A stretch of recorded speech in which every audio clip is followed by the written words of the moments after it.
তাদের নিঃশব্দ উপস্থিতি নিঃশব্দের মধ্যে শব্দের চাল চালনে নিরন্তর সতর্ক করে যায় অশুভকে। নিবিড় তার বুনট, নিমগ্ন সেই সত্তা, সে সত্যের প্রতি আলো দেখাও। খুব ধুনীয়াকৈ ডেকোরেশন করা হয়েছে। আড়ালে জমেছে আধার, কোকরাঝার শহর এখানে হৃদয়ে হৃদয়ে আগুন জ্বালো, পুড়ে যাক সকল জঞ্জাল। এই সৃষ্টির শোধ না হওয়ারই নীরবতাকে দীর্ঘায়িত করে বোধ আর প্রেরণা একই সঙ্গে যুক্ত হয়ে চেতনার কল্পবিন্দুতে সৃষ্টি করে এক চিরন্তন স্বপ্ন। যাই দুর্গা বাড়ির মতোই অনন্য, এই অনন্য সৃষ্টির প্রণম্য স্রষ্টাদের উদ্দেশ্যে প্রণাম জানাতে মন আপনা থেকেই বলে ওঠে, তোমাদের উষ্ণ পরশ শুয়ে থাকুক জীবন।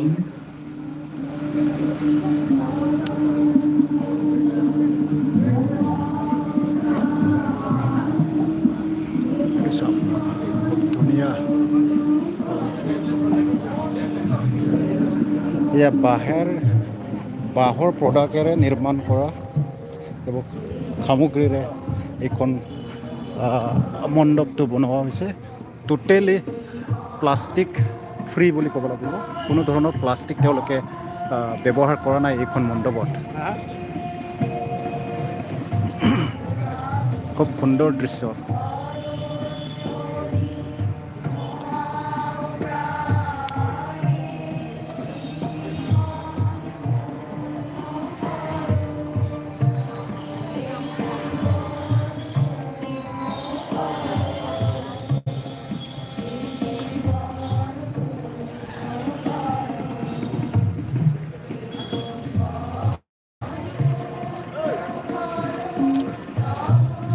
নিশ্চয়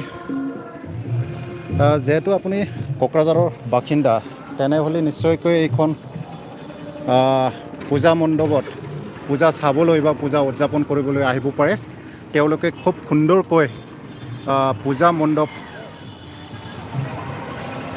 তেওঁলোকে ডেকোৰেশ্যন কৰা হৈছে আৰু টোটেলি খুব সুন্দৰ এইটো ক'ব লাগিব। তেওঁলোকে কোনো ধৰণৰ প্লাষ্টিক বা থাৰ্মোকল ব্যৱহাৰ নকৰাকৈ বাঁহৰ যিবোৰ সামগ্ৰী, ধাৰাকে ধৰি যিবোৰ সৰু সৰু সামগ্ৰী বাঁহৰ তৈয়াৰ কৰা ওলোৱাই এই সামগ্ৰীৰে তেওঁলোকে এইখন মণ্ডপ নিৰ্মাণ কৰা হৈছে।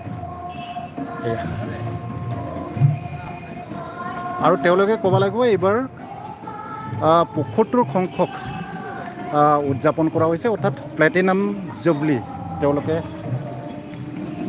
উদযাপন কৰিছে দুৰ্গোৎসৱ। খুব সুন্দৰকৈ আয়োজন কৰিছে।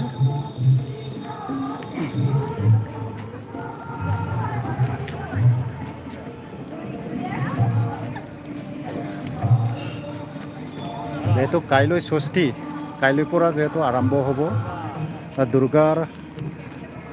দুৰ্গা পূজাৰ আৰাধনা, আৰু ইয়াৰ বাবে যেহেতু আজি এইখন মণ্ডপক ইতিমধ্যে BTR প্ৰধান প্ৰমোদ বড়োৱে আহি পেলাই ইনিগ্ৰেশ্যন কৰিলে, আৰু ইতিমধ্যে আজিৰ পৰাই তেওঁলোকে যেহেতু এইবাৰ প্লেটিনাম জুবলি উদযাপন কৰিছে, ইয়াৰ বাবে আজিৰ পৰা তেওঁলোকে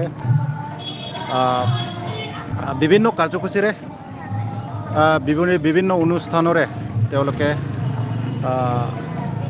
আয়োজন কৰা উদযাপন কৰা দৃশ্য দেখিবলৈ পোৱা গৈছে। এয়া হ'ল কোকৰাঝাৰ চহৰৰ ডিপ'ট ৰোডৰ এটা পূজা মণ্ডপ।